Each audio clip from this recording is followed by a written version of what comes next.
game, but it is absolutely not. Okay, this is the energy supplement from Just Move Supplements. That's right, it's damn near all gone, girl, and that's because I had to get that energy up so I can complete the workout, so I can give y'all this body, this transformation, get into it. Okay, and I'm done working out now, so that's why we're moving on to the protein shake. Oh yes, it's already in there, girl. It's already made right here. This is the mixture of the banana pudding, the chocolate cake, and the buttercream cupcake. And you really want to be fancy, you can go ahead and add that blueberry muffin if that's what you want to do, girl. But for me, it's these three right here. Okay, you put that with some almond milk, you mix it all up in honey. Okay, your muscles have gained life, new energy, agility. Get into it, okay? Just Move Supplements. Thank you very much. Hold up, Chief. Okay, don't forget about that TLC NutriBurst to get that multivitamin power, because we all need a little extra. And child, if you want that sea moss that go down smooth, don't come up rough, okay? Get into the TLC Nautica sea moss. Yes, get that from me. And child, if your stomach hurt and you need to move some things around so you can be free, okay, go ahead and get that ISO tea down below in the description box. Get it all from me. Come on in, come on in, come on in, not come on in, not come. Sorry, y'all know I'm weird, whatever. Hey everybody, what's up? It's your girl BondyBlue. So let's go ahead. Hey everybody, what's up? It's your girl BondyBlue. Okay, follow me on Instagram and let's get into the video, right? Hey y'all, what's going on?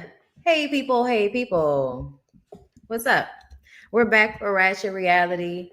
I have yet to watch Black Ink Crew, and I kind of like to do the Black people together. So I'm going to give y'all Marriage Bootcamp and Love After Lockup for this one. And then I'm going to go watch the Black Ink Crews of the world. And then we're going to come back and talk about that. Y'all, let me know what this mic is giving. Let me know what this mic is giving, because I just changed the settings on it because I listened to my video from yesterday and it was cute, but I didn't like it. It could have been better. So you guys let me know, what is this giving for you? You know what I'm saying? Let me know. Hi everybody. It's so good to see you guys. I had a really amazing meeting today with my website developer. We were getting some payment things together for you guys, so like y'all can pay with Wix on the site, so you don't have to pay through PayPal. So if you want to just put your credit card and all of that in, you don't have to do the whole PayPal situation. And I know a lot of y'all were asking about that. Also, make sure that you download the Spaces app when you do sign up for my website. That way that you can get the notifications, because usually, and I didn't explain this and I didn't realize that I had not explained this, and I'm sorry about that. That's my bad. When I was posting Love and Marriage Huntsville for the members and the Patreons, and just people who are paying for the content, I was still doing it on YouTube, and I was giving you guys the links through Patreon, Discord, and through the forum on my website. A lot of the times, if I'm doing something exclusive that I am doing on YouTube, then it's going to be through links that are put on the forum. Okay, if you're a Baby Blue member or a Royal Blue member, you have access to the forum. The other thing is that we've worked some things out. So because we worked some things out, I will be going live from the website through StreamYard. Thank God. Okay, so we figured that out. Okay, so I put my glasses on, made me feel dizzy for a second. Shit. But, we're going to start doing more things from the website like I intended to do, y'all. It's just, I knew it was going to be like a trial and error situation, because it's not something that everybody has. So it's not something that, especially in the way of content creation, as, people paying for content creation, like that's relatively new. People don't exactly know what to do with that sometimes. And it makes it difficult to get things done as quickly as you would like to. It's less echo than yesterday. Very clear. Also, you always have, listen, that's another thing that I want to do, and that I am putting out into the atmosphere. I'm going to do special edition robes for you guys. And sell them on my website. I just have to find a vendor that is going to give the luxuriousness that I want to give. Something I probably need to talk to Kiara about, but her anniversary was yesterday, so I'm gonna try to holler at her, maybe tomorrow. Okay, because Did y'all see that? Do y'all follow Kiara Lachey? Before I get into the show, okay. I just put my moisturizer on, y'all. I'm looking like, ugh. Okay. So, y'all, Kiara Lachey had us in a live yesterday when she was on Instagram, and it was her anniversary, and her husband rented out this huge mansion for a party. And like she walks, they're all dressed out, dressed up beautiful in their little, expensive ass sports car, speeding off into the sunset. It was cute. I was like, girl, you look good, friend. She did. She had her long weaving, girl, real nice dress. I'm like, serve it up. Serve it up. It look like money. Serve it up. And we're all watching, y'all, on Instagram as he walks her into this mansion like house. And then, all her family and everybody is there. Her friends are there. And, she turns around and he's on one knee. He done got her a brand new rock, and that thing is thanging. That man got her a ring. I was like, good Lord. I was like, what's she gonna do? How's she gonna work out with that, girl? Don't hit yourself in the face with it. You might pass out. Like, it was incredible, y'all. It was the sweetest. I was crying as soon as I saw it. I was crying as soon as I saw it. I said, why am I always like this with my friends? Like, something good happened for y'all. I be sitting up there like, girl, oh my God. I genuinely be happy for people. And just feeling all the love of it. And I thought it was so amazing. And just watching her cry and them hug. Oh, that rock was rocking. Come on, Purely Sari, you were there, right? So shout out to Kiara Lachey and KP. Happy anniversary. That was so beautiful. I felt so like, oh my God, like they're showing us this. This is so cute. Like they're showing us that this is amazing, So I hope they had a really good night. And I think there was another surprise. So I'm interested to see like what else is posted. But yeah, hey Jonah, thank you for the super chat. Hey Bonnie, this is for Marriage Bootcamp. Your reviews last season for Marriage Bootcamp were some of the best reviews you've ever done. Thank you. I don't even remember who was on that season. Thank you so much for that. I'm about to get into it though. Okay, so let me pull up my notes and then we can go ahead and get into the marriage bootcamp of it all. Okay. A1 and Lyrica. A1 and Lyrica are arguing at the beginning of this episode, as they are often in their lives, arguing over and over again. Okay. Dr. Ish tells them that the fight needs to be for their son's sake. So if you're going to come in here with your gloves on, come in here with your gloves on for your son, okay? For your child that you're in the process of fucking up with all of this negativity and animosity amongst loved ones, Mariah and Rich are complaining about how small their room is and how big Rich is. And I was just kind of like, Rich, do you remember the apartment that you was talking to Olivia in that like second season? I want you to win, Liv. Do you remember? Do you remember that apartment? I feel like all of Rich's apartments have been small. So I don't know what the fuck he's talking about. Y'all, why as soon as I've been waiting for these people to come all day. They were supposed to come between 9 and 1. It's 12:38 and Rooms to Go is pulling up to my house to drop off the mattresses that's supposed to come into this room. I'm sorry, y'all. I'm going to wait until they jump out the car. I'm sorry. I hate to put y'all on pause like this, but can y'all please just give me a minute and we'll rehash as soon as I come back? I'm going to put y'all on pause, but I'm going to play some music, okay? Hold up.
All right.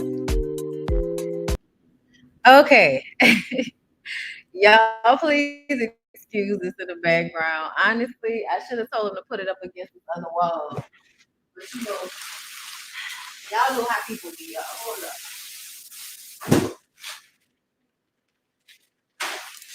Oh, I caught it in the car. Cat factory place.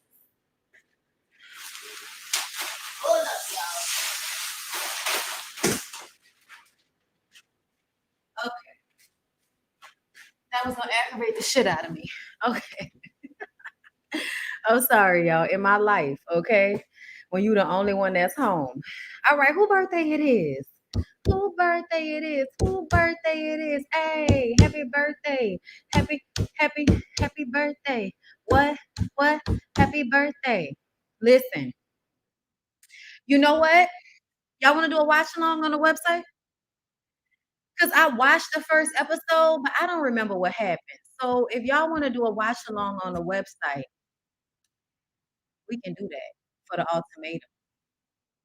Because I can pull it up, I can pull it up, share the screen, girl, and we can go ahead and do a little watch along. I'm here for it. Can you do watch alongs on Netflix like you can on Amazon Prime? Because y'all notice we can do that too, right? You know what? What if we do that? We can do that too for the y'all know I told y'all about that new series that I'm about to start doing about, now that we're grown. I think we should like watch sometimes we can watch the movies that we're gonna discuss, because you can if you have Amazon Prime, I can give you a link and we can do a watch party. But Ultimatum, I saw the first episode, can't remember what happened, so we'll do like a little watch along. I'll send y'all a link later on. Probably do it later on today after I finish handling the other Ratchet reality. Um, yeah, there are two pillow top mattresses for a day bed that Lyric still has to procure for me. Honestly, I need to hire a handyman and just come and do these things while he's at work. Um, I just don't be trusting people, but you know what? That's what I'm gonna do. Right before we get back into that, let me text. Let me text. I know Kim probably knows somebody. Hey, do you know who would shit together for? Cause like Lyric be at work, y'all, and sometimes I be feeling like I don't want to wait. There's feedback. Okay, I'm sorry. Hold up, y'all.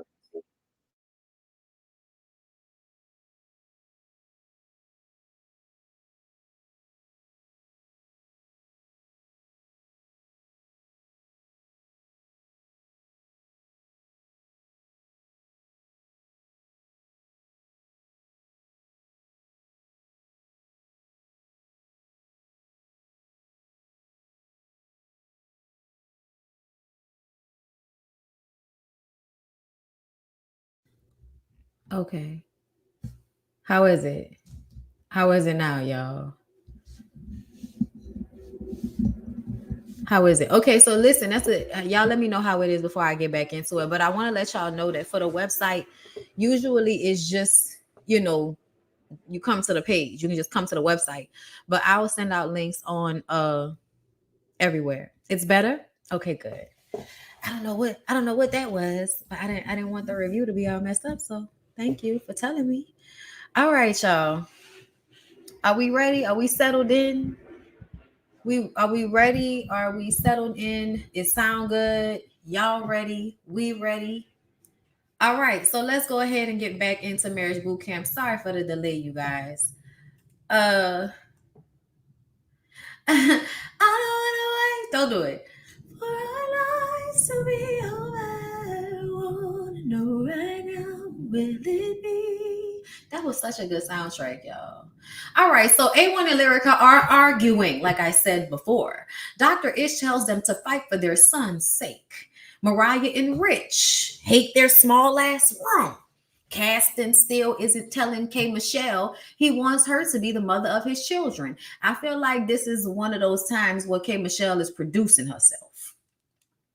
She's producing herself. Do you really want me to believe? Did you believe? Okay, like you. This is what you want me to think. Like that you're really worried about if this man is being vocal with you about wanting you to be the mother of his children. Like it's obvious that this man does not want to do all of that with you because you are unstable. Like, is it just me that feels like, it's K Michelle may be stable in her business, but emotionally, she seems unstable to me. So for Caston to not want the mother of his children to be a physically, mentally unstable woman that might possibly be addicted to prescription pills, excuse the fuck out of him. And you know this. And you know this. I really do feel like K Michelle must have an album. She got a new single. New single. You get on a reality show when you have a new project coming out. That's what you do. That's what you do. You know what I'm saying? So I just feel like their arguments are disingenuous. Their arguments aren't about anything real to me. I think Caston is showing up as a friend, Okay, just showing up as a friend to be whatever K Michelle may need of him in the moment. But I do not believe for 1 second that relationship is built on anything that any of K Michelle's other relationships have been built on. Sexual attraction, emotional connection. Like y'all may be friends. Right, you addicted to surgery, but you're talking about you want to have children. You talk about on that show about how painful it is for you to wake up every day and how it is for you to have to, today wasn't a good day. Today wasn't a good day for the body work that I've had done. And y'all know the funny part about it is it wasn't even just the ass shots. Yes, the song that she got is cute. I do like the song. You can't fuck with Kay when it comes to her being, talented musically. Her music is always off the chain to me. But yes, no chemistry, and you're addicted to getting surgery. And it's not just the ass shots, y'all. It's it's all the other surgeries she's gotten as well on her face and on her boobs and on her stomach. And it's just like you don't seem stable. You don't seem stable. And something tells me that Caston doesn't want to have girl children with a woman that is so insecure about her own looks. I'm going to tell you right now, one of the main things that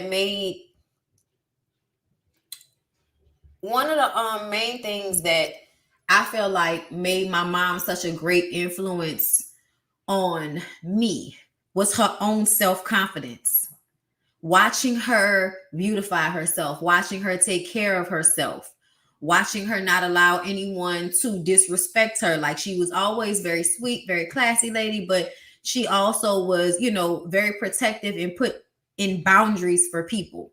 And so I saw my mom take good care of herself and love herself. So I therefore grew up loving myself and having self-confidence about myself because my mom showed me in so many ways how to do that.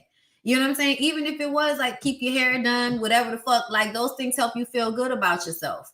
I don't know what K Michelle's mother taught her. I don't.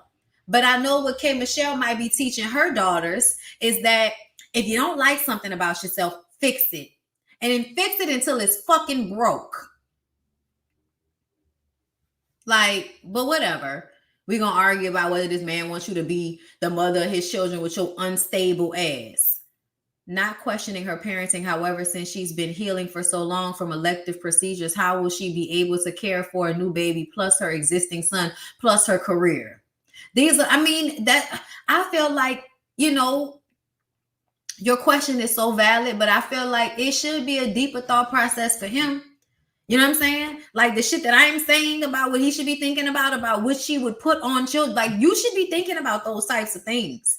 Because if he wasn't, and he only thinking about if she were physically able, then he wouldn't be thinking about if she was mentally and emotionally able. You know what I'm saying? And that's the most important thing because toxic mothers create toxic daughters. And men like Caston stand aside sometimes while those things take place and just, do nothing as their woman, is somewhat of an abusive parent. Like, I'm not saying that that's what it is, but I'm saying that those are things that people should be thinking about when you're paying attention to somebody's personality and how they live their life. You should absolutely think about how that will affect them being a parent. That's all. But you're right. You're right, Hampton. You are absolutely. I feel like you're just trying to be nice. Hampton, I feel like you're just trying to be nice, and I'm just not. I'm not in the mood for that with K Michelle.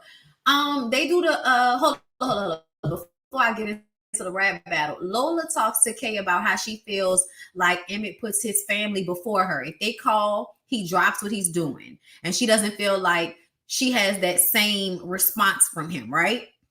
That's what she said. Um, and then she says she feels like he tells his children all of their personal business. And I was like, that's not good in any capacity. Like, I'm telling y'all right now, it is so, like, I feel like you should always have your one good Judy. You know what I'm saying? Your one good homegirl. You know what I'm saying? Maybe a couple of good homegirls. But you still don't tell everybody everything. And you still, like, I feel like when big things happen in your relationship, it's okay to confide in friends and family that you trust. But that should be a very small number of people, first of all. If it is people. Second of all, you don't tell anybody about every little argument that you have. That's stupid. That's petty. That's a waste of time. Resolve the issue in your household before you think about taking it outside of your household to create doubt, to create issue with other people in your relationship. Like, don't do that. Like, you're making the situation worse. So fix the issue first. You know what I'm saying? Before you take the shit outside of your relationship. Like, people will never know, like, unless we online or something like that, y'all will never know if me and Lyra get into it. That ain't none of your fucking business. Like, and plus, the way me and Lyra get into it, that shit happened and be over so fucking fast. Like, you know, who he was going to report to? The Lord? Like, it wasn't even enough time for that. Okay? I cursed him out. He said, really get the fuck out of my face. I said, stop playing with me. You know, we laughed it off. We got over it. We laugh a lot of shit off because, like, we just can't take each other too seriously sometimes. It's hilarious. Lola and Emmett in a rap battle, I think they went first. She resents him for not defending her to his people and not creating boundaries. Emmett resents Lola for the way she talks to him and the fighting that takes place. You know what I'm saying? Like, I get that. I understand that, but I also feel like y'all like being in y'all toxic ass relationship.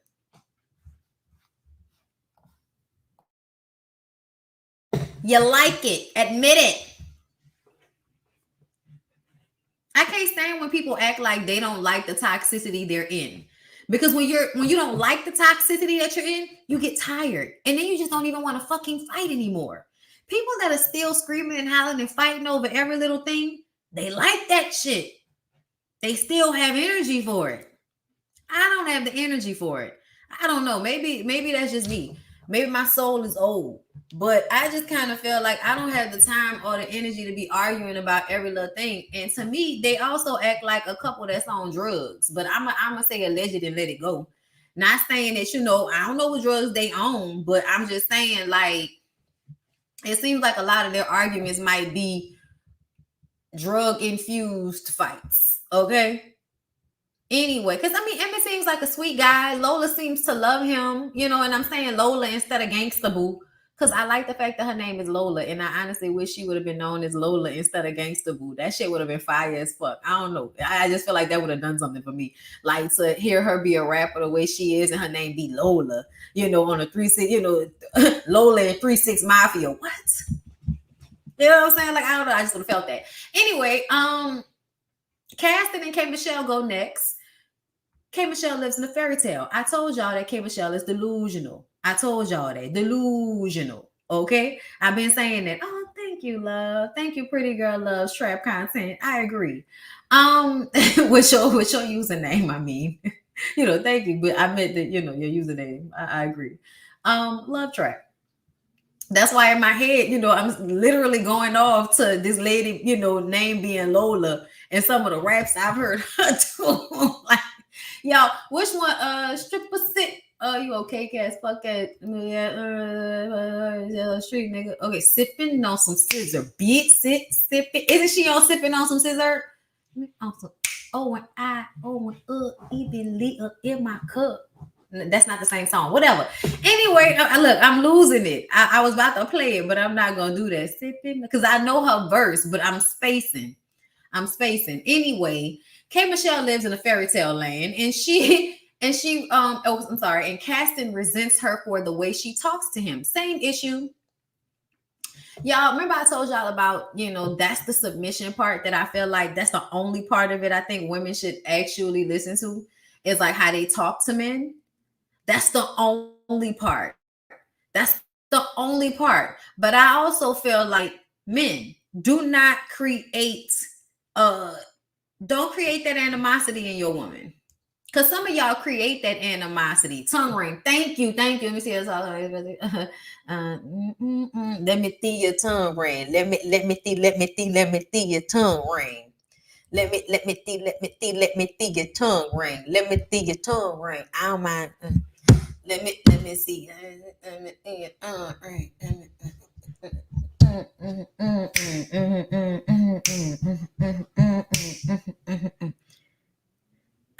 I be fucking this nigga, straight corrupting this nigga. Pussy wet as a river, you need a boat for me, nigga. I be hot as a fire. Oh my god, on my fire. I be telling these boys, I do my thing when I'm higher. Come on, baby, just lay it. Go to bed with me, baby. I be triple the playing the triple pleasure. I'm stinking. I be coming with ya. If you freaky like me, if you freaky, I'm sneaky, hey, undercover, watch me. Strawberries and ice, not the ice on your wrist. Got you niggas, dick brick. See me rubbing my, rubbing my, sucking my tits. Camcorder got me scoring high in my first lick.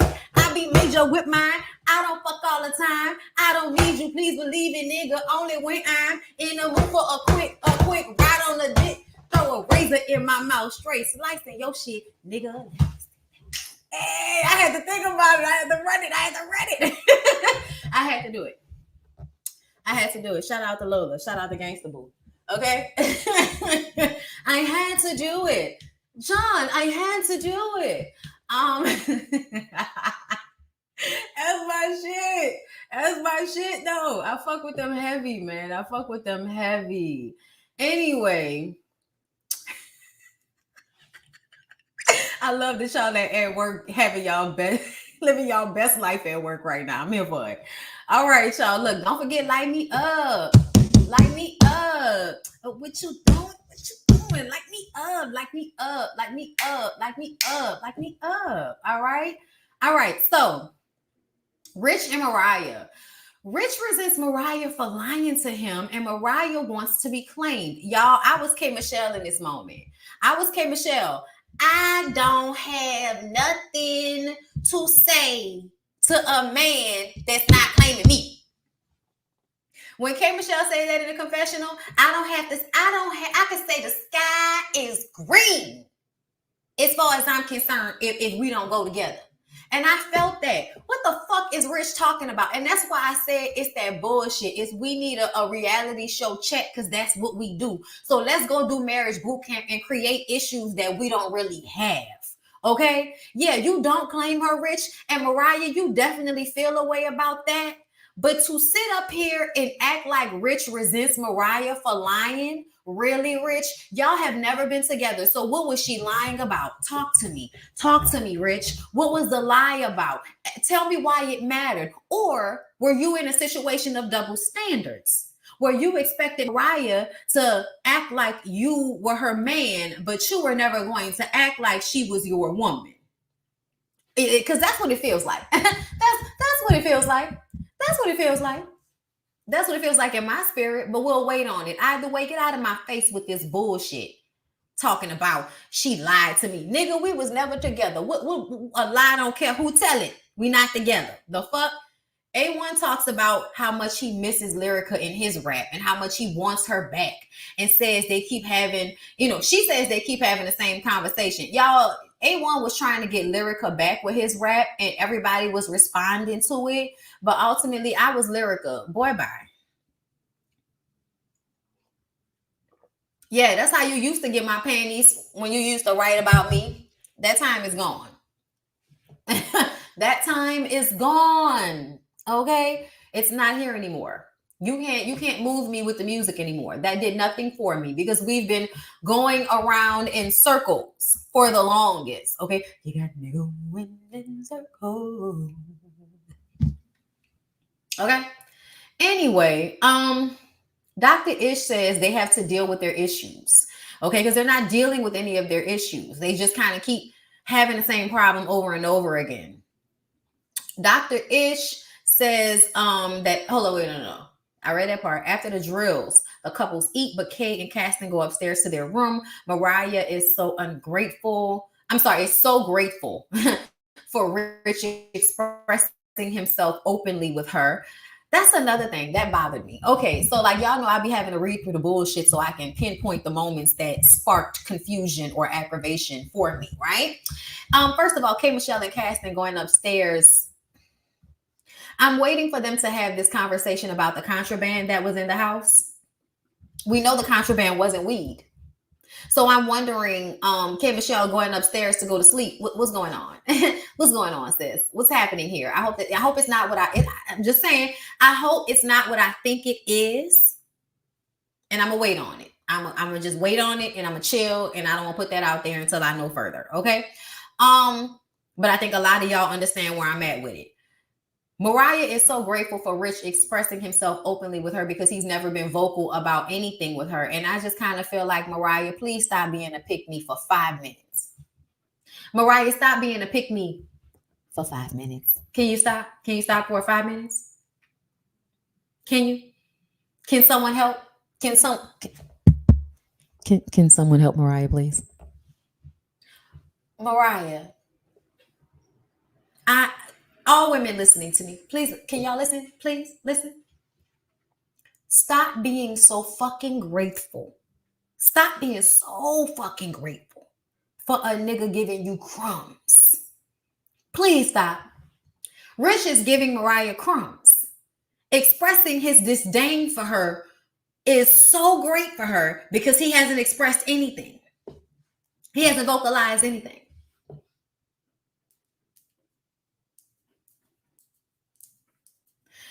Mariah, pick yourself up, baby. Stand up. Stop being a pick me and pick yourself up. Stand the fuck up, please. Please and thank you. Hey, Quentin. Thank you so much. I appreciate you. Child, I'm not. Not that. I'm not. I really am not. I be feeling like I'm slacking, y'all. But thank you. I appreciate that. Y'all, Quentin is my website creator. He really has been like a gem in this whole process because we're working with another company and things can just be assy, and he's constantly on it, and I'm so appreciative of him. So shout out to Quentin, my web designer. Y'all hit him up if y'all need web design. But yes, Mariah, please do us a favor, get off your motherfucking knees. It would be greatly appreciated if you would really, really like take a seat. Just take a seat.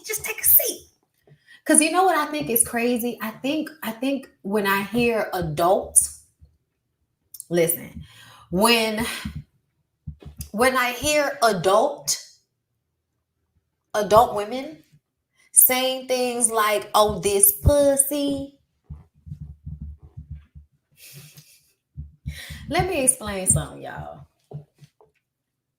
If you know what you do in the bedroom, you ain't gotta really talk about it. You know what I'm saying? Like, I ain't gotta really tell y'all, you know what I'm saying, every little thing. I could give you gems. I can give you, clues. I can let you know what happens and what you should try. You know what I'm saying? If you're trying to do something.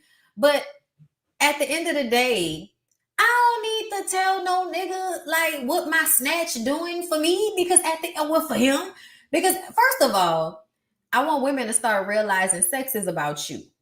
Learn that at some point, women. Please learn that. If you're not having an orgasm, if it's not pleasurable for you, it's a waste of time.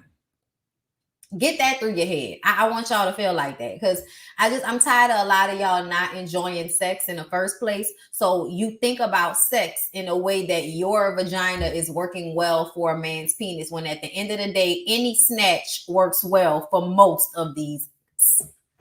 Any snatch works well for most of these. Keep that in mind and in heart. Hold up. Hey, babe, I'm on live. What's up?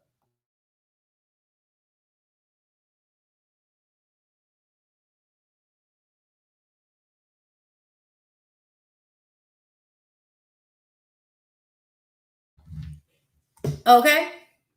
So your snatch is not superior, ma'am. They're a whole group of girls that do their kegels and do their squats and drink water and eat their pineapples and all of the other shit that's supposed to, and go get badge things and there are a whole bunch of girls out there that's doing that. Bitch, you ain't doing nothing special with that. Please stop using that as a leg to stand on and why you should be considered valuable. Like, no, that ain't it. I don't like that. Don't say that. Stop that. Cut it out. Cut it out, because that ain't the way, Sway. That's not what you really should be thinking about. Ultimately, women, all we have to do is show up and be alive a lot of the time. And shit, sometimes we ain't got to be alive based off what we hear about some of these niggas. Okay? He need to be good at what he doing. You just need to show up and be be in it, be enthralled in it. So please, women, stop that. Stop using your vagina as a scoring card. It's really, as a grown adult woman, you shouldn't even be saying no shit like that. Like you should just already know what it is, but you shouldn't be using that. You shouldn't be using that, oh, I know what my girl, please. All the girls pussy squeeze. All the girls pussy squeeze. All the girls. All the girls. Listen, if you don't know, let me give you game. Suck your stomach in. It's the same thing. Suck your stomach in, and that'll get you to feel those muscles if you can't feel them. If you ain't never felt them before. And then when you have sex and he, da-da-da-da-da, when he be da-da-da-da-da, shout out the gutter. Okay, when he da-da-da-da-da-da-da, suck your stomach in. It's the same. That's the trick. That's the trick. Because sometimes when they're doing whatever they're doing, you can't really feel your shit like that. So all you got to do is suck your stomach in, and it's going to clench the same muscles. Boom. Gave the hoes the game. Now what else you got going on? What else you got to offer? You know what I'm saying? And at the end of the day, I feel like it's not even about that, because y'all are not on the same level, and Rich knows that. That's why Rich wants to be in a relationship with you. So I don't like when men even come at women with that, what are you bringing to the table bullshit? Because a lot of the times y'all are choosing a woman who y'all know is not equal to y'all, because y'all don't want a woman that's equal to y'all. Y'all want a woman that you can hold your wealth over as a way to control her. And Rich and Mariah are that. Rich holds his access, holds whatever little money he may have over Mariah. That's what their relationship has constantly been. Like you holding in P. Absolutely. Those were the kegels. Yes. And I've been telling the girls, if you in my Discord, I found something new out with me doing weighted squats. Like, you know how they tell you it strengthens your pelvic floor? They don't tell you it means that you'll be busting out of your mind. Okay, gems from BondyBlue. Bitch, do the squats. Okay, all y'all that want to go get BBLs, all y'all that want to go get ass shots because y'all want a bigger booty, because y'all don't want to work out, and y'all don't know that on top of what you get from the squats with your butt picking up is also your insides getting tighter. And everybody thinks their insides are already tight until they realize it's not about what that nigga's feeling. It's about how much you have an orgasm because your walls are so tight. Mind blown. Had no idea. Y'all don't even know that having a tight vagina is for you, not for him. They done convinced you that your vagina being tight is supposed to be about his, feelings. It's not. It's about yours. The tighter your shit is, the more you orgasm. So yeah, you should probably do the weighted squats. You should probably get into weighted squats, y'all. Suck your stomach in, poke your butt out. You know what I'm saying? Have good form. But get it in. I promise you. I had a very eventful week. Steaming a lot is not healthy, people. I don't know where y'all get that from. Like, you in the shower. Like, I don't know why you need to do that all the time. I did it one time. It was cool. I felt no need to, do it often. But it was a relaxing experience. I'll say that. You want to get your sweat going. Kiara used to be telling us all the time, but I don't feel like she was like saying it straightforward enough. So I'm telling you in a very straightforward way that the squats and the tight pelvic floor muscles are for you. So if you think your shit tight, oh, I don't need to do that. My shit tight. Okay. Okay, girl. Don't listen to me.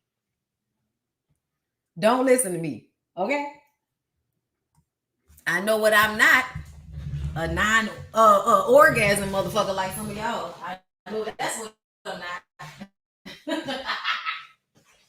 I know that's what a bitch not. Okay. That turned fan on, y'all. It's getting warm in here. I love you too. All right, y'all. So moving on from there.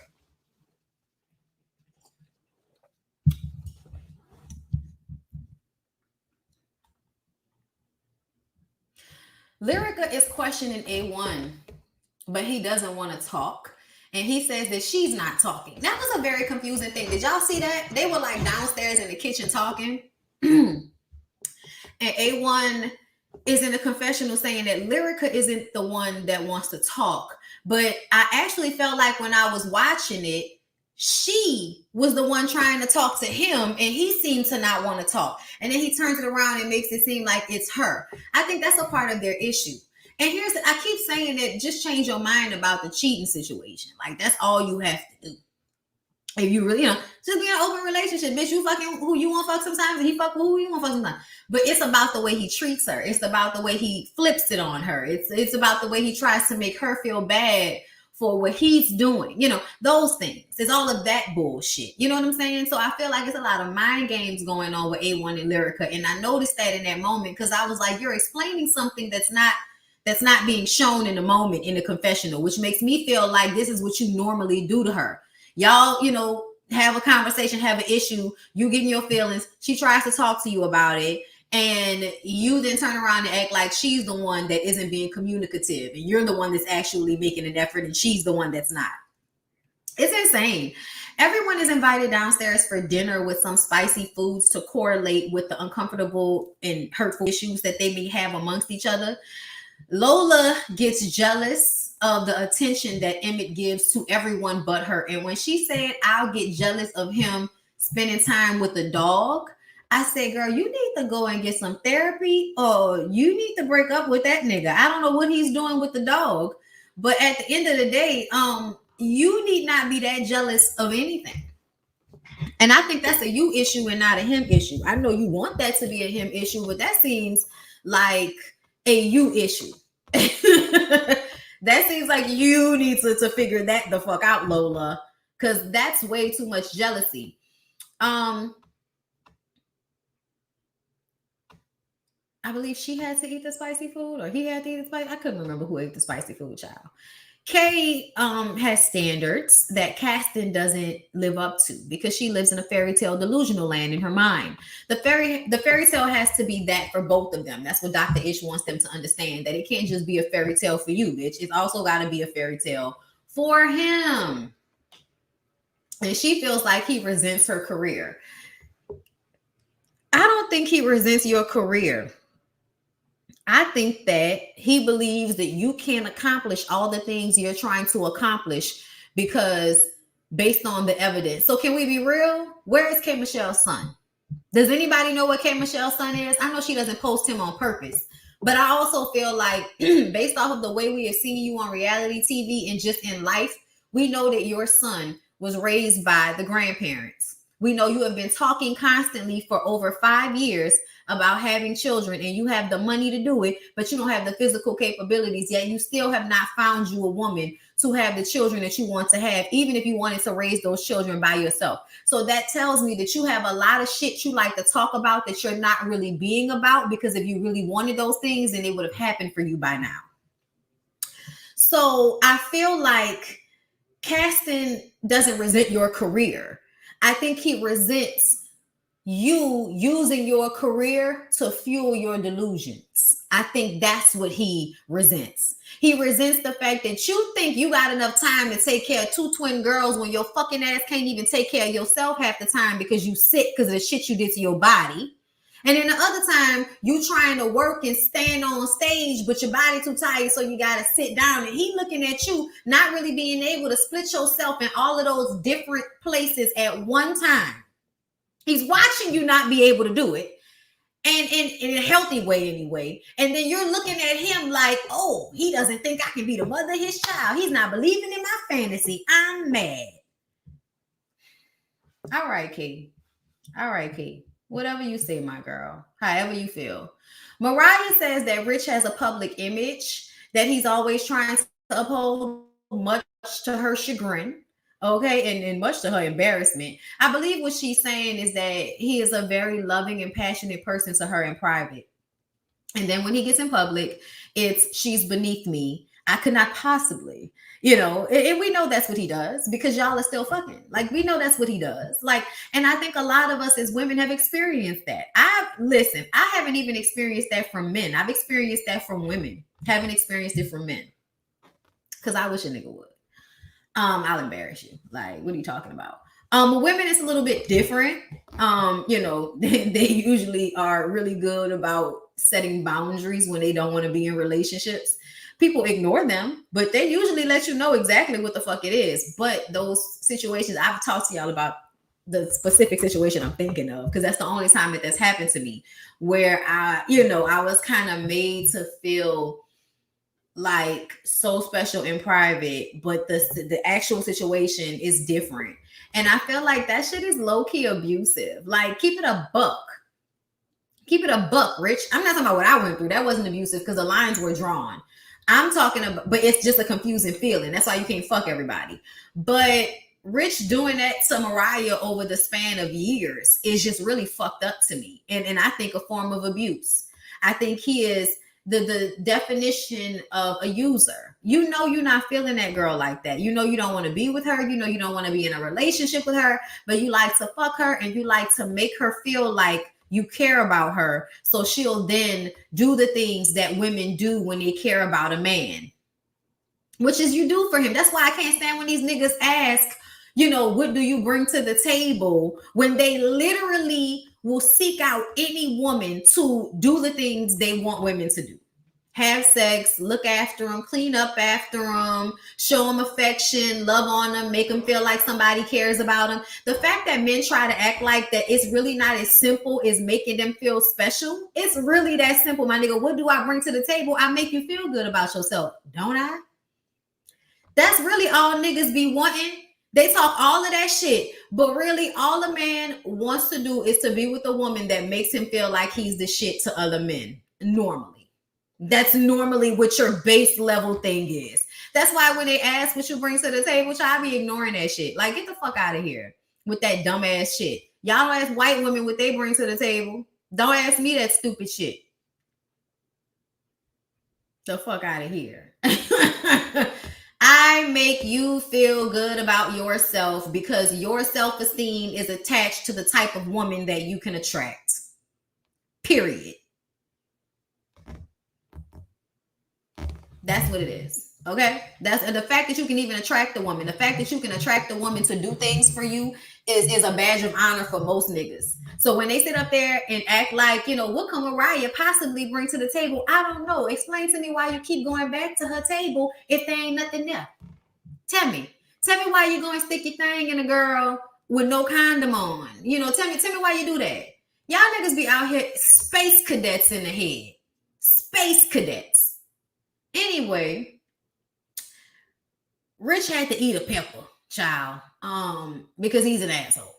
A1 and Lyrica had to eat a fertilized egg, but A1 was the only one that ate it. I kind of wasn't mad at Lyrica, like, girl, don't eat it, even though I feel like you are greatly a part of the problem.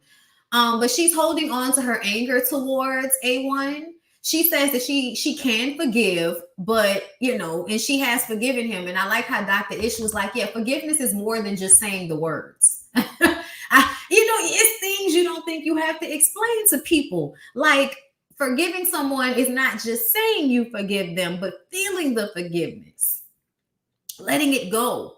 And usually you can tell if someone has let something go based off of the way they interact, the way they respond. if you're still responding angrily, if you're still chasing A1 around the mansion to make sure he isn't doing anything with K Michelle, in a moment where you were very clear about what the fuck was going on, even though K Michelle is so problematic, like your own man was sitting right in that room. Why the fuck would you take A1 out? But I think she thought if I take Caston out, then she's gonna follow me. But if I take A1 out, she may think it's a private conversation or something. Either way, I felt like K Michelle was just being stupid in this moment and just kind of, but I also felt like it wasn't being done to make Lyrica feel away. It was being done because Lola is running around trying to hold K Michelle accountable for being a snake in the grass. And as we have seen, K Michelle does not like to be held accountable for being a snake in the grass, especially by somebody that could whoop her ass. K Michelle is going to run, deflect, and say whatever she thinks that Lola may want to hear for the most part. You know what I'm saying? She going to get with Lyrica ass whenever she feel like it. She's going to sun Mariah Lynn. But she gonna get with Lyrica ass because she see Lyrica is more on her level. But see, Gangsta Boo is gangster, okay? Gangsterer, okay? So I feel like she don't really want to like fight with her. So she doing that little shit where you run from a bitch and kind of play on her intelligence, which is gonna make Boo even more upset when she sees that shit. We should let Boo know that you don't even need to talk to K Michelle about anything that happened in the past as it pertains to her being cool or talking bad about you to women that you introduced her to. That's the type of person that K Michelle is. I don't know why people haven't paid attention yet, but K is not a good friend to anybody. K is cool until she's not.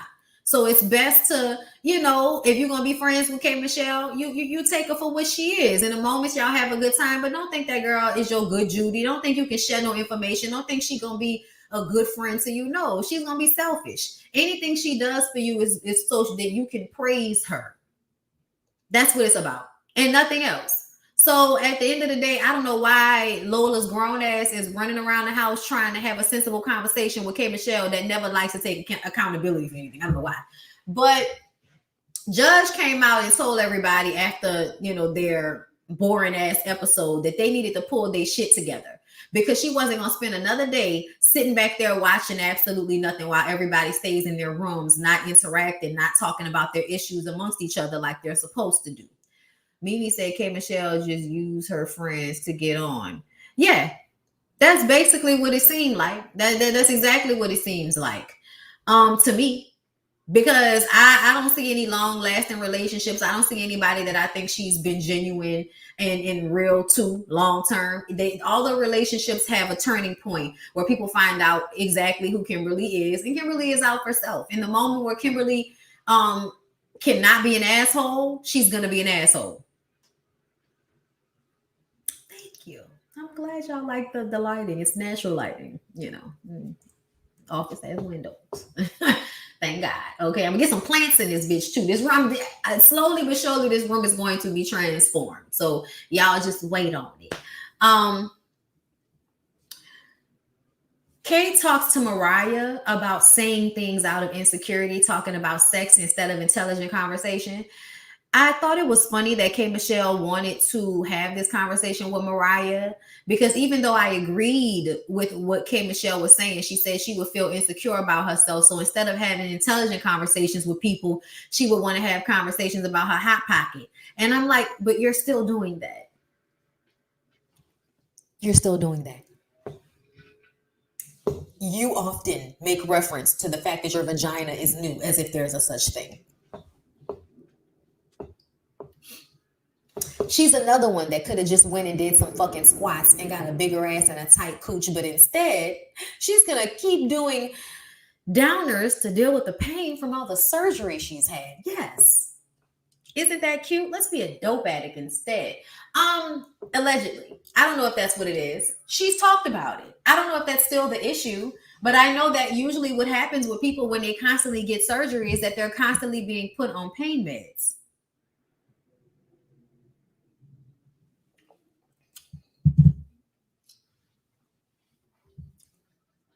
So K Michelle could have just did some fucking squats, and she would have got her 2-for-1 without all of the hospital bills and all of the almost dying and all of the drains. Let's not forget, without all of the drains. Because you bitches forget that when y'all get that shit done, they're gonna have to drain the fluid from your body by hanging bags from your waist on your body. And then you have to lay on your stomach like Caesar's girlfriend. Not gonna be able to lay on your side or nothing, or your ass cheeks might not come out right. She definitely looks uncomfortable on camera. Who, K Michelle? K Michelle is that friend you can't hold accountable, talk shit to the other friend by victimizing the situation, and can only continue the friendship if you apologize to her and act like nothing happened. Yeah, I can't be friends with people like that. I don't have time for that. I'm an adult. And if I can take accountability for my actions, if I can be apologetic, if I can try to handle you with care when I feel like saying whatever the fuck I want to say, then you can do the same. And if you can't do the same, then bitch, we can't be friends. Okay? That's why Kimberly is so up and down. Pain meds for sure. Why would you do that to yourself? Ask the girls, because they be in my chat today talking about how they want BBLs, how they want to go get their body done. All right. She ain't even want to do narcs because she didn't like how it made her feel. She was taking weed pills to help with the pain. Who, Alan? Because K Michelle has actually like vocalized that she was addicted to the pain meds at one point. She said that. So who you talking about, Alan? Because I'm not lying on that girl. She may be doing that now, but I'm not lying on that girl. But yeah, that was basically everything that happened on Marriage Bootcamp. We can move on to Love After Lockup in a second. Let me read some more of y'all comments before we move on. Kay has fallen out with everyone. She is deaf problematic. I don't trust women who do not have at least one girlfriend. It's funny because she's a Pisces and they're usually really cool, like Rihanna. Child, my daddy was a Rihanna. They can still be some assholes. And I've had they usually are. Like one of my homegirls is a Pisces and she is cool. She's always cool. Child, but in a relationship, the gym shows the best results. They gonna stop. Lala Milan is a great example of someone who put the work in to build her, but she looks great, right? She looks great. I follow her and her workout page too. I just signed up for LA Fitness and got a drum room. I'm finna get fine. Get fine, boo. But most of all, get healthy. Get them insides healthy. People forget like working out is an outside and an inside thing. And when we talking about the insides, bitch, we are talking about the insides down there. Okay. Strengthen them up. Okay. Get them up there. Put them up. All right. But yeah, let's go ahead and move on to Love After Lockup. But you know what? Before I do that, I need y'all to like it up for me and stop playing in my face.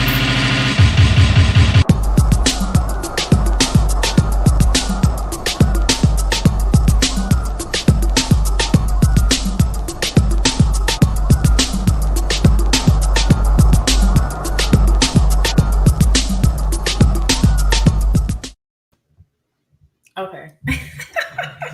Child, I had a Cancer too. I was in a very serious relationship with a Pisces and a Cancer. Crazy ass motherfucker. Let's go ahead and get into it. I hope y'all like me up. Like me up. Okay, like me up. Like me up. Like me up. Like me up.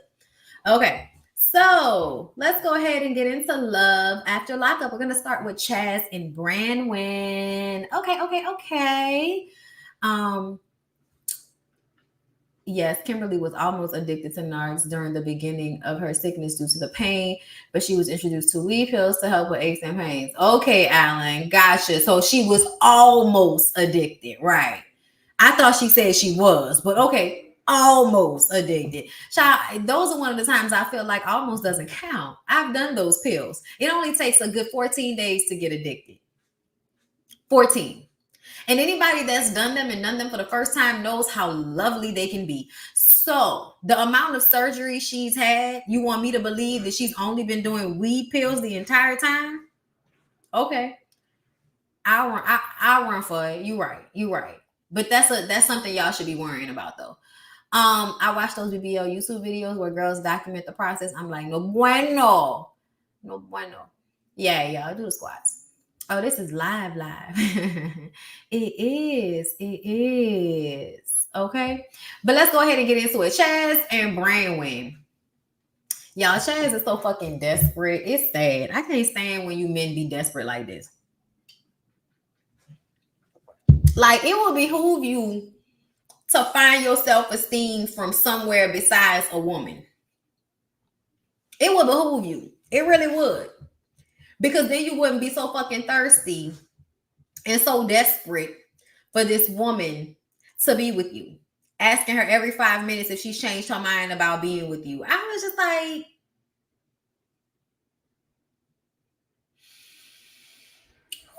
ooh, yeah. It's sad. It's sad. So they're getting married immediately after Branwen gets out of jail. She will be Chaz's fifth, and he says, final wife. So you tell it, okay? Branwen's best friend is bringing her ex-boyfriend, and her ex-boyfriend is the reason why she was incarcerated. He was supposed to be helping her get clean. Took her to a motel, and then the police bust in the door waving the 4-4. All you heard was, please don't arrest me. But they did anyway, and she did time. She did 3 years, and now he's standing outside the prison looking like he's still on drugs, wanting to see if she's okay. And Chaz is like, sir, I know you're here for whatever reason. I'm not a fan, but yeah, I'm here. Like, Chaz was trying to let it be known to Aaron, the douchebag, that you are not here to take this girl home with you. She's coming home with me, okay? So Branwen runs out. She hugs Chaz first, which is a great sign. We appreciated that, okay? But she did have to bring up him being petite. And I said, if it's not a problem, what we talking about it for? If it's not a problem, what we talking about it for? Like, y'all, I'm a little bitty bitch. Like, I'm 5'3", y'all. I'm 5'3". Any man taller than 5'3" is good for me. Like, period. So I don't, I'm glad that my husband is 6'3". Like, it's nice. You know what I'm saying? Like, it comes in handy in a number of ways. But ultimately, it wasn't necessarily something I deemed necessary. I never deemed it necessary. And so when she said that, I was like, that's an issue for her. Because if it wasn't an issue for her, she wouldn't have vocalized it. And so I was like, okay, so Chaz, this is what you need to do. First of all, you're a Marine. I know you were in tech, but get in the gym. Get in the gym, lose the dad bod, get you a little muscle tone, do some squats so that you can also strengthen your pelvic floor, because people don't understand that the squats help strengthen the dick muscles too. Anyway, when men do them, that's why I be looking at a lot of you men that don't do legs like, okay, nigga, keep being dumb. It's not just to make your butt stronger. It also makes you stronger, okay? That's what I read, girl, because I had to look it up. Once it happened to me, I had to go look it up. And so when I looked it up, I found that it happens for both men and women. So go work out. So you could then look good and then you can strengthen your dick game. Okay? Second of all, get some fucking facial hair. All right? And keep doing all of your hobbies. Okay? And back up off of asking Branwen every fucking week if she's going to leave you like all them other suckers you didn't made famous. Okay? Just give her a week or two without asking her that. And let's see what the reaction is. Because the desperateness to keep her is going to push her away, because as a woman, no woman finds desperation attractive. No woman finds desperation on a man attractive. I don't care what your size is. Like, also, sure, black men be a little different. Like, sure, black men be a little different, child. Like, they definitely don't have not the ones that I fool out with don't have that energy of being insecure about their height. Like, it's not like that much of a thing. The ones I've dated. Now, principals, little fuck niggas. Anyway, so Chaz lets it be known that he wasn't a fan. She hugs Chaz. She brings up how petite he is. She made him this really beautiful wooden made box to have his jewelry in, with a secret compartment for their rings. And I was like, oh, she's serious about him. And then she gave Aaron the one-armed hug. So I was like, okay. And yes, he brought a pit bull, which was also weird. Aaron seemed to have brought his dog, like his, emotional support animal that Chaz needed to be scared of. I think he did that on purpose. Branwen was happy to see the dog, though. So that's all that mattered, okay? She seems to be into him. I'm not gonna lie, that wooden box was nice as fuck, smooth, really nice work. So I was just kind of like, girl, you start selling that shit on Etsy and make you some fucking money, and you and Chaz can go off into the sunset together, girl. Bring some people in every now and again. He looked like he might be into whatever you might want to do, that strange in the bedroom, and keep it cute. And he'll be taking care of you with that nice noise pension that nigga got. Don't do him wrong. Like, keep his feelings in the forefront of your mind when you make fucked up decisions when he's not around, because we know you will. And just hold off. And then eventually, hopefully, you will outlive him, and then you will have a nice, cushy life for the rest of your life because of this sweet man falling in love with you, girl. That's all you gotta do, Brandon. That's all you gotta do. That's all you gotta do. Now let's see if you can do it. Okay. Now he went ahead and jumped down on that one knee to propose to her. And it honestly, at first I thought it was thirsty until she brought out the box, and she specifically talked about that box having the compartment for their rings. And that's when I was like, okay, this marriage thing is a part of her story for them too. So it's not just her, like it feels for Rick and Radine or Indy and Harry. You know what I'm saying? Like, when she came out with the box, I'm not gonna lie, it made me feel like, okay, this must be something that she wants for herself too. Branwen is 40. Branwen is 40, and I think Branwen wanted to get her life together before she got popped. So for me, it makes me think that Branwen might be looking at Chaz like the happily ever after for her. And happily ever after just means having a man that won't abuse you and that will take care of you, and that eventually can lead you into having a very comfortable lifestyle. Like, that's what I think Brandon is thinking about as it pertains to being in a relationship with Chaz. And I'm not mad about it. The only inmate who came out with the gift, do you hear me?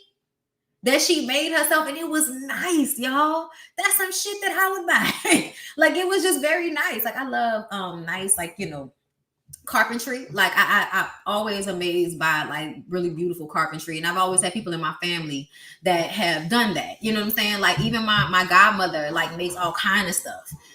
So my uncles, like, everybody has always had like the artistic, I can draw it so then I can make it type mindset in my family. Like, you'd be surprised the talents that motherfuckers have that nobody nurtured. But anyway, Chaz and Brandon, girl, I hope they be all right. We gonna pray for the best. But y'all know we don't have high hopes for the people on Love After Lockup. We just don't. We don't have high hopes because, you can end up getting your face cracked when you have high hopes. Okay? So let's go ahead and move on to Indy and Harry, y'all. Indy and Harry make my nerves bad. I'm going to just tell you. Brandon giving me Marcelino and Brittany. Yes, that's definitely one of the situations that this could be. I'm so glad that they, worked it out and kept it together and everything. I really am glad that they did. I still feel like that nigga handled that situation with her baby daddy fucked up and conniving, like, but another conversation for another, because he was mad at me. He liked me until I said that he was wrong for the way he handled her baby daddy, and that I felt like he gaslit that situation so that they could remove old boy from having custody. And I felt like, I don't care how you slice it, unless the man is putting his child in danger, which I believe he was, just because I think he was still a drug dealer. But either way, I still felt like that was fucked up the way they did that shit. Like, bitch, you just got clean, and Marcelino over there gambling for a fucking living, and you gonna decide that the baby daddy is too, it was ego issue. Exactly. Like, where it felt like you just wanted to move him out of the way because you didn't want that boy to have another father figure. That's what it felt like to me. But anyway, Indy and Harry. So they go on their first date to Adrenaline Monkey, where they do like tightrope, and it's kind of like exercises that would rely, that help her rely on him. And I was like, girl, that's not the problem. You trusting him and relying on him is not the problem. It's him being trustworthy. That's the fucking problem. You know what I'm saying? But I feel like Indy is in La La Land, so I don't even know. I don't even know if anything anybody says will help. She says that he's going to get some ass after they finish doing the little exercises, and he was like, "Oh yeah, you gonna give me some of that little stank booty?" I was like, "Stank booty," and then she was like, "I'm gonna shower first," and he was like, "Thank you," and I was like, I didn't like that. I didn't like that. That spoke, that said something. That was like low key shade. That was shade. That was shade. And I don't want to fuck somebody that refers to my ass as stinking booty. Like, no, no, no, no, no, no, no. Okay. Look, more preferably, yummy, looks great, whatever. You know what I'm saying? But not that. Thank you though. Like the fuck. Yeah, that was bothersome. Like that be from child. We're gonna get into we already talked about huh? Yeah, we talked about girl, they a mess over there. So they finishing up the date. They finishing up the date. And he get a text message from somebody saying that they want some more of that eggplant. Okay? They want some more of that eggplant. And so she got upset and he act like she was tripping. So she decided to, go ahead and leave him there. And I was like, oh, he decided to stay back on purpose. Because if he didn't really want her to leave, like if he didn't want her to leave him there, he would have been like, nah, I'm getting in the fucking car. But see, he didn't even fight because he was sitting there texting old girl to come and pick him up. That was the plan from the very beginning, probably, to like get into it with Indy so that he can go over there to the other girl's house. And child, the next day, we find out who the other girl is. Bitch, why the other girl work at the halfway house? Why the other girl work at the halfway house?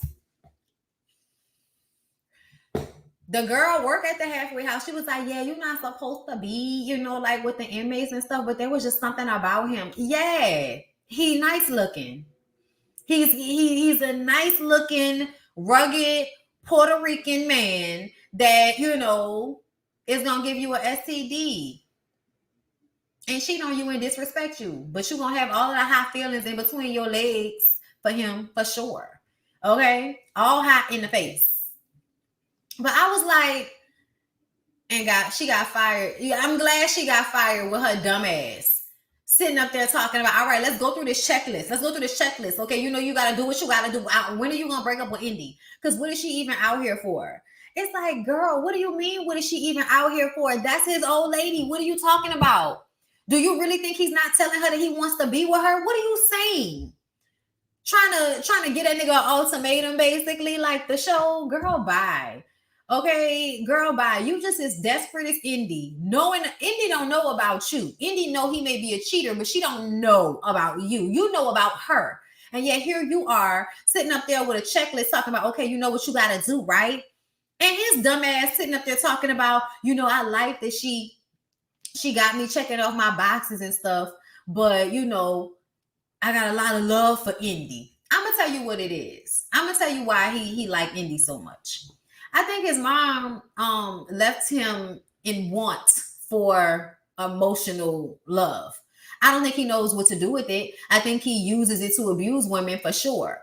I think that he, in some way, is constantly angry at his mom. So in his relationships with women, he's not going to give a fuck. He's going to act like a petulant, angry child because he was never able to really express his emotions probably as a kid because he had to deal with that volatile, abusive ass stepdaddy that his mama liked to leave them with. And we saw that he had some anger towards his mom because of that. So when I look at his relationships and I see Indy, I think that he loves Indy because Indy is soft with him. Indy is a safe space. Indy makes him feel like he's cared for, like he's loved. And so he's going to keep her as long as he can keep her because of that feeling. But no, he's not ready to be married. No, he's not ready to be in a relationship. I don't know if he ever will be. This is one of those men that you can basically say, unless a life-altering experience happened and they grow up and realize that they needed to change the way they thought about their life or they were going to end up dead. Like Harry is one of those dudes that you catch at like 40 telling a story to the younger dudes about how he was out here wild and crazy too. And he almost died and he had to pull his life together and realize that he had it, his thought process was all fucked up and he had to get it figured out. He's one of, if he get his life together, it'll have to be a story like that. It won't be, I just grew up. It won't be because his headspace is fucked up. He's only 23, but yes, his mom did not nurture him and he seeks that tender affection from Indy. Yes, and Indy is very nurturing and very loving. And old girl Terry is not nurturing either. She may be like muscling him into doing the things he needs to do like a mother, but it's not the energy that Indy is coming with, which is why I feel like he doesn't want to just let Indy go. I think he has said to her before that it would be easier for him not to be with her. But I think that's why he keeps saying, I got love for that woman. And he defends Indy when other people say things about her. It's because he actually does appreciate the energy that she has. And her dumb ass just gonna keep letting him use her until, he uses her up. He ain't giving you nothing in response. But he's very young. And Indy is too old for that shit, honestly. But if she wants to be in La La Land with this little boy and let him destroy her in the process, go ahead. Go ahead and let him destroy you. Have fun. Indy mom replied to my comment on Ashley Miller video and said, Harry and Indy broke up, thank God. Oh, I'm glad they broke up. I'm glad they broke up and Indy moved on. Good. Thank you, Lord. Because he was just going to drag her down to the gutter with him. Okay? That's all he was going to do. He don't have the emotional capacity to provide anything other than the degradation of her life. You heard what I said, right? Okay. Degradation of her life. Meaning the depleting and degrading of her in any way we can think about. He gonna fuck up the money. He gonna fuck her mind up, her emotional up, her daughter up. He probably gonna fuck her vagina up with an STD. He's just gonna fuck everything up. So he's going to degrade the value of life she has if she continues to fuck with him. The degradation of her life. Stop letting these niggas degrade your life. So Rick and Ray Dean, y'all, Ray Dean's parents had a conversation where her stepmom and her dad basically had a conversation with her about she needs to decide whether she want to be with Rick or Kay, because Kay is in jail for another 4 years, but you using Rick. And you don't really want to be with Rick. And Ray Dean feels like she's not using Rick. She doesn't really ask him for anything. And he's just been there for her. So there's a part of her that is affectionate towards him. Hold up, let me come back to that. So she says she hasn't asked him for anything. Dad says, if you know it's not going to work, tell him to stop. And they go get ice cream, her and Rick, and reminisce on their first date when she was 19 and he was 40. Something along those lines. They go to get ice cream, reminisce on their first date, and Rick used to be at the parties pulling his dick out. Why were you like 39 years old at parties with teenagers pulling your dick out? And she loves Kay, but she loves him for always being there for her when no one else was. Her dad and her mom both did drugs. I think her dad was on drugs and her mom was on drugs, but she lived with her mom, which is not her stepmom, but her mom like basically partied with her growing up. So she never really had any real parents. Like she just had drug addicts who took care of her. And now her dad seems to have gotten his life together. I don't know where her mama at, but her and Rick have this conversation about Kayla, and he feels blindsided by Kay. He asked what she wants, and she says nothing overbearing, and Kay is not going anywhere. So here's the thing, Rick. Hold up before I get to the thing about Rick. Thank you, the critical _ Capricorn. But did Indy stop seeing that psychic though? That's a good question. I think one of y'all were saying that something about hold up. Okay, here it is. Hey Bondi, Indy's mama Yolanda is accusing Harry's baby mama Fatima of child abuse. He said they don't use condoms. Yikes. I'm glad she didn't get pregnant or catch anything. Ray Dean needs to get her teeth done. Yes, she does. Rick being played like Bondi said, oh, soybean burger ass bitch. I'm gonna tell you why I don't feel like he's necessarily being played the way people like to think about it. Thank you for the super sticker your fine ass on tea. Appreciate you, girl. But here's the thing. Rick has been trying to groom Ray Dean for years. Rick has been out of pocket for years. Rick has been sticking by this girl and being there for her because he knew that eventually he would be able to, to cash in all of his tokens for sex and for her loyalty and her commitment to him, even when she didn't want to. So this is my problem with older men when they do this. You're not genuine. You're not doing anything you're doing for Ray Dean out of the kindness of your heart, even though it appears that way. You're just playing the long game. You know, if you're always there for her, then eventually she'll be in a weak moment. She'll need someone, and you'll be there to take full advantage of that situation, of her being that damsel in distress, even though she's not asking for your help. And this is why Black women need to stop even, listening to people regarding this. Are we bringing anything to the table? This lady is bringing absolutely nothing to the table, not even good teeth. And he's willing to pay for all of her life for the rest of her life. And all she has to do is show up and be a white woman that's halfway interested in him. She's in love with another woman that's in jail, and he's still willing to be with her. Yeah, he may be a dud and all of that, but it's really because he doesn't want to be alone, and he wants to be with a woman who is younger than him. He wants to be with some young girl who needs him in a financial capacity, so that he can use that financial capacity over her to control her, because he can't get the woman in the emotional, mental, physical way.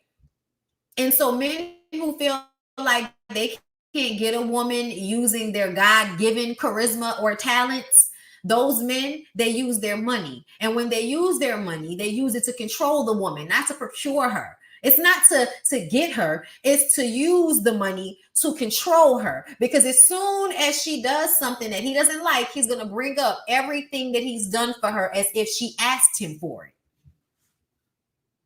And that's why I don't like these arrangements.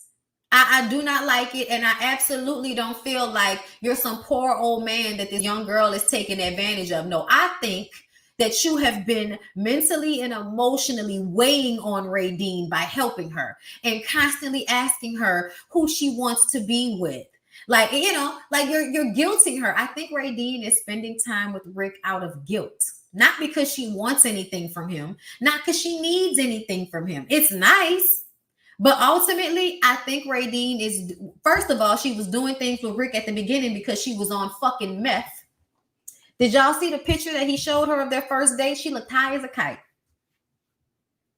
I think that you were okay with taking advantage of her when she was high. And I think you're okay with taking advantage of her now that she is in need of someone to supply an adult, comfortable life for her. I think you're trying to take advantage. And I think you've always been trying to take advantage, Rick. So no, you're not a fucking victim when Radine decides to tell you straight up that she is in love with Kayla. She loves Kayla, and she'll still fool with you. But she needs you to know that Kayla is not going anywhere. I'm not mad at Radine at all. At least she keeping it a buck. She keeping it a buck. He did that in the car back to the halfway house. Mm-hmm. Threw the money in her face, threw what he had done for her in her face. She was like, I knew you couldn't wait to do that. These TV shows make you realize you're living in a messed up world and you don't know the half of it. Yes. Yes, it does. Yes, it does. And as crazy as these situations can be, recognize how some of the mentalities are mimicked in the people that you know. Peep that shit. That's even crazier. Because they got a whole bunch of old ass niggas around that like to use their little check they got from working at their job for the past 20, 15 years to try to get some little young girl to do what they want to do, because having that little young girl makes them be able to go around their old ass homeboys like, yeah, I got that young girl. Look at me. I'm the big nigga. I got that young girl. Like, nigga, do better. Anyway, let's move on to another problematic couple. Where's Lisa and Antoine? Child, first of all, Antoine gives me psycho killer vibes. Okay. Antoine was smoking from honestly, I felt like Antoine was high when he came out of prison. But Lacey, why did you think he was gonna want cold chicken teriyaki that you made at the house instead of picking up something hot straight from prison? That was stupid. I don't understand why y'all even do that. But she got upset when he wanted to go and see his mom. Why are you upset that he wants to see his mom? I honestly feel like there is something incestuous about the relationship between Antoine and his mama. I don't know why, but that's the vibe I'm getting.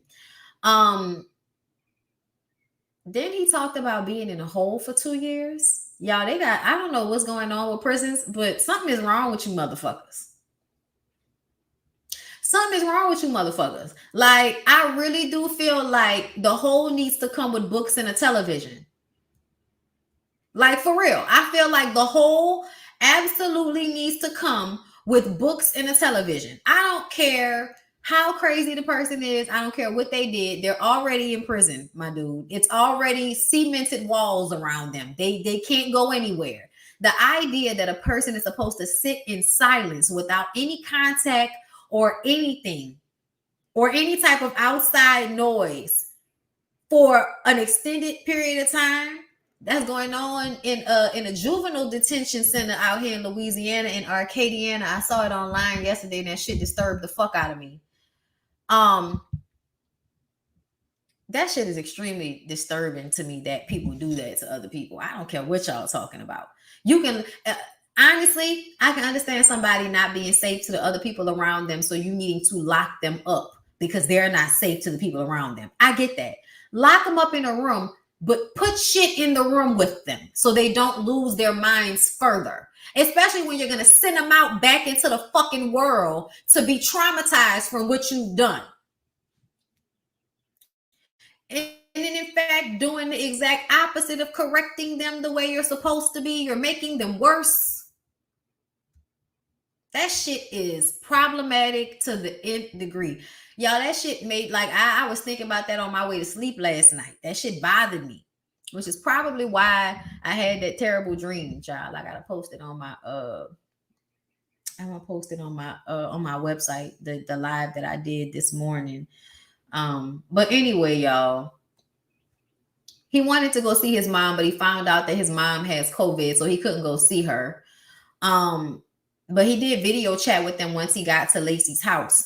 And I want to say that the mama and the grandma look fucked up. And I mean drunk and high, not sick. I don't know if that's what they was on, but I know that Antoine's mama, the last time, girl, we saw her, she looked like she was on everything but a upper. Everything but a upper, bitch. Everything but a goddamn upper. But yeah, y'all, moving on. Oh yeah, and Lacey was super duper jealous, which is the reason why I think that Antoine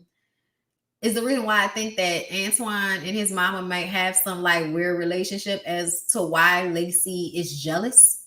I also think something is wrong with Lacey. Like, I think that any woman that is 40 years old, 38 years old, and wants to be with a 27-year-old out of jail, something wrong with her.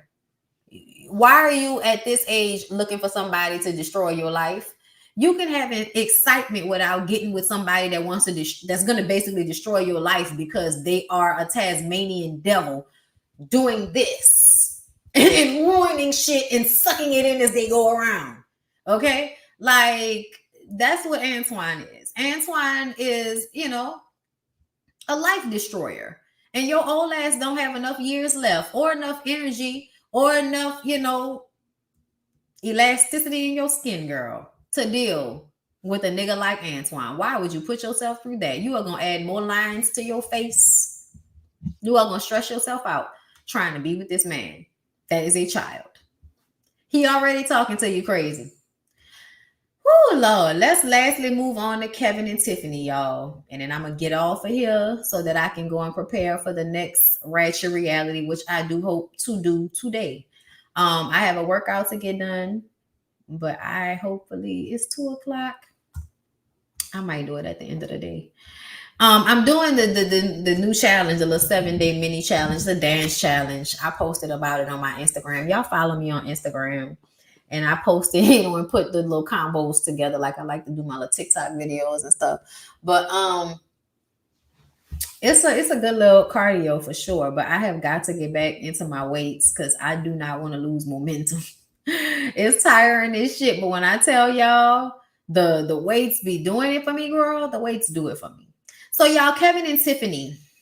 I told y'all last episode that Tiffany's ass was going to call Kevin to come back and get her because toxic women like Tiffany get turned on when niggas like Kevin roll up and knock other dudes' pussy ass out like they said they was. Okay, Kevin told Curtis he was going to knock his pussy ass out, and he, in fact, knocked his pussy ass out. Okay. She called Kevin to come back and get her. She apologizes, and we learn that she likes to do hood rat shit with her hood rat friends. And some of that hood rat shit includes meth. She was on meth. A lot of the white girls like to do meth. I don't know what's up with y'all. That's like, y'all do know that like that's not a party drug. Like that's not cocaine. It's not weed. Like, why y'all fool with that, man? Why y'all do that? Y'all already, I mean, no disrespect to the clear people, but like as a rule, y'all don't really age that well. Why you gonna go do meth? Like Tiffany in this picture before she got arrested looks like a baby. Tiffany in real life is still cute, but she definitely is every bit of them 30s that she's in white people years. Absolutely.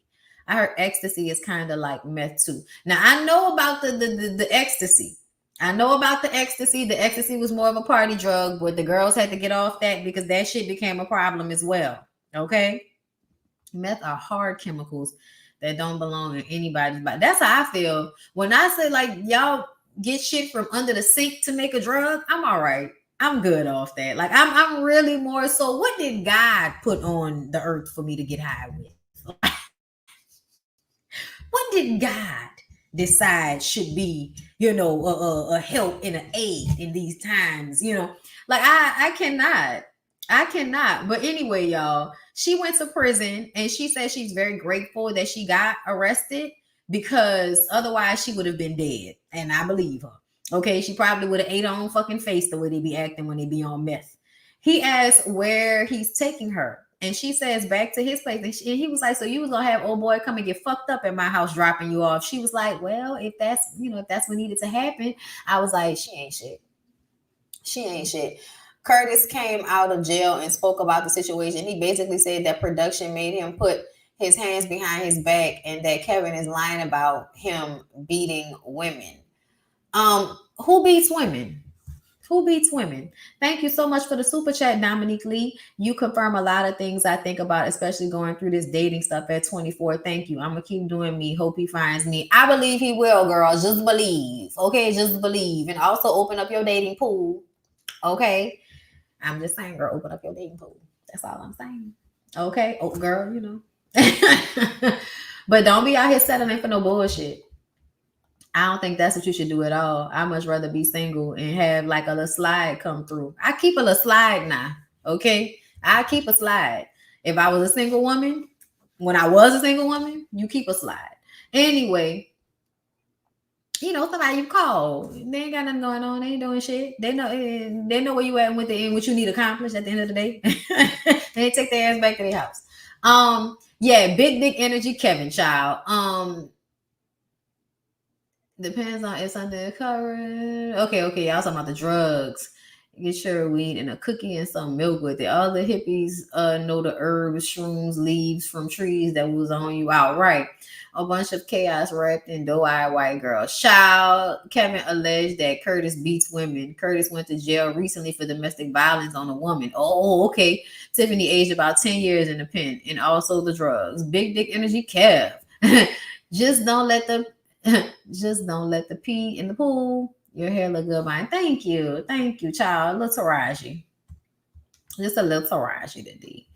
But yes, he asked why she had been acting funny with him, and basically, Tiffany explains that she knows that Kevin got girls out here, and she didn't want to put all her eggs in his basket because he got issues and problems. Because he be out here, with the hoes. He be out here with the baby mama calling looking for the dick.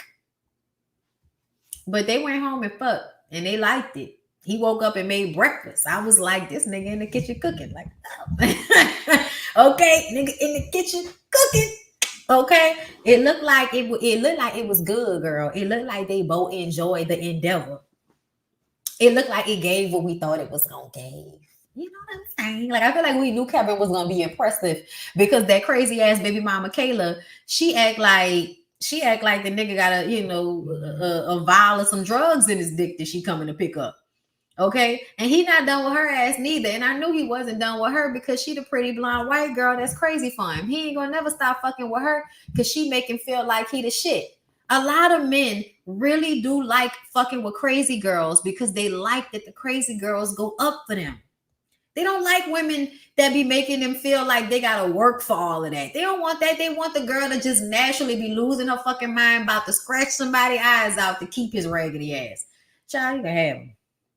I'm one of them. I'm one of them. That's why they don't like me like that, because I said you can have him. He can go over there. I'm all right, girl. We ain't about to do all that. We ain't about to do all that. No, we not. Okay, I want to see if Tiffany and Kayla go at it, to be honest. Child, it looked like Kayla was packing her bag, making her way downtown, walking fast, faces fast, because she homebound. That's what it looked like, okay? It looked like she ain't going to be over there at Kevin's house for long. We need to go back to the hood and turn these women into wives and give the kids the stepdad they always needed. Oh, Lord. Turn these women into wives and give the kids a stepdad they always needed. We need to go back to the hood. Ooh, that's a statement, honey. That's a statement to be made. Listen, must be a Sunday, right? Because Kayla was calling, bitch. It's Sunday. Where my dick at? Where my dick at? Where my dick at? Where my dick at? Kevin is a white boy. Don't get it twisted. Kevin is a white boy. Probably that had a black lady somewhere up in the grandmammy, great granddaddy line. Okay, but don't get it twisted. Kevin is a white boy. Kevin is a wigger. A wigger, wigger. A wigger, wigger, wigger. You love to hate. I love when you say keep your head up, voices, everything. Oh, thank you. I appreciate that. I appreciate that. I don't prefer white guys, but Kevin hit and quit. He definitely got a little energy about himself that, you know, the black girls like. And these days, the white girls like that too. They love a little Kevin girl. They can get all of the, you know, the grunty swag of a black man without any of the poverty and black male issues that they come with. You see Kevin keep a place, okay? Kevin ain't gonna be one of them niggas that's gotta change their cell phone number because they keep not paying a bill. Oh, Boost Mobile having ass niggas.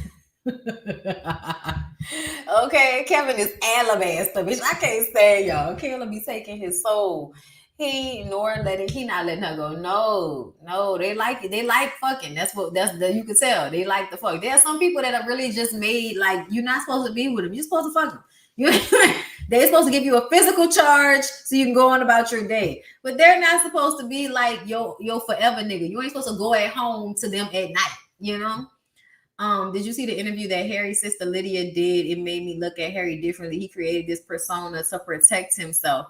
Oh, what you mean? Like, you know, like he not as hard as he come off and he a wounded baby bird? Let me tell you something. And I can say this, but I ain't even got to hear what the sister had to say, and I can already tell you that y'all want to make him out to seem like some fucking victim. And let me tell you something. He may be a victim to his circumstance. He may be even a victim to y'all stepdaddy and to y'all mama not doing what the fuck she was supposed to do by y'all. But at the end of the day, I don't give a fuck. I'm sorry. Yeah, I don't know. Maybe it's because I'm getting older now, but the older I get, the less I care about people's woe is me stories, because everybody has one. Everybody has one, y'all. Everybody has one. I told y'all, you know, when me and my mama kick it, me and my mom do a lot of like waxing poetical. We talk, you know what I'm saying? And one of the things we talked about is literally how much shit I went through like in a short period of time. Katrina, my daddy dying, graduating from, you know, high school and college in that time frame, moving from being in Atlanta to Baton Rouge, then back to New Orleans, like just a whole bunch of traumatic experiences. Don't even talk about some of the things I went through in my, you know, personal relationships with people. Like, nigga done been through some shit. Nigga done went through some shit. You know what I'm saying? And you know what never is able to fall to the wayside? The goal. What I need to do with my life. The decisions I know I need to make. And yeah, that comes from, you know, being parented correctly. It does. But I also feel like at some point as an adult, you've learned what the mistake was. And you still keep making the same mistake and expect everybody to always take your excuses.